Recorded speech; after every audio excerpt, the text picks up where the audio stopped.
The latest UNSC sanctions have been labeled arguably the most stringent set of measures imposed on any country in a generation. Our Kwon Jang-ho helps us evaluate the effectiveness of Resolution 2371 in hurting Pyongyang's revenue stream.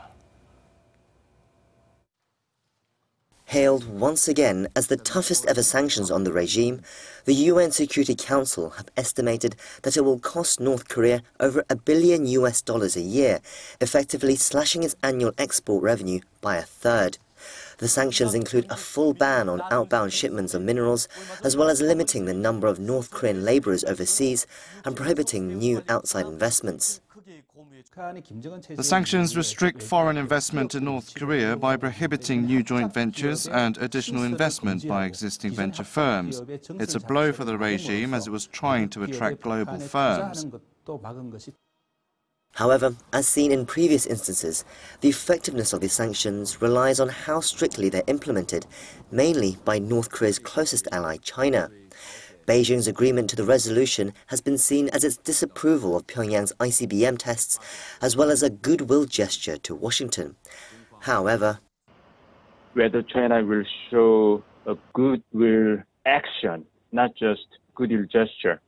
And I'm afraid that the action that we expect will not likely to materialize because there is a fundamental geopolitical interest difference between China and the United States.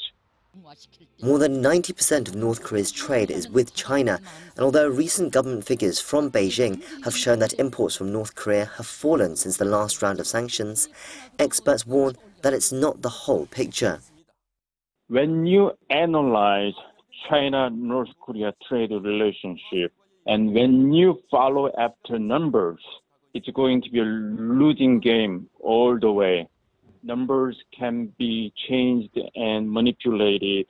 There are so many dark areas and gray areas of illegal trade going on.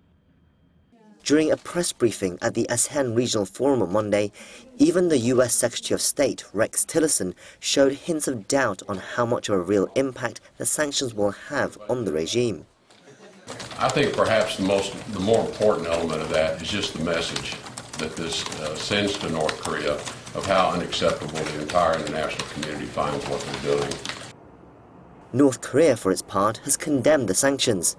In a statement released on Monday, the regime said it would not be rattled and vowed to retaliate against the US while continuing to build up its nuclear arsenal. Kwon Jang-ho, Arirang News.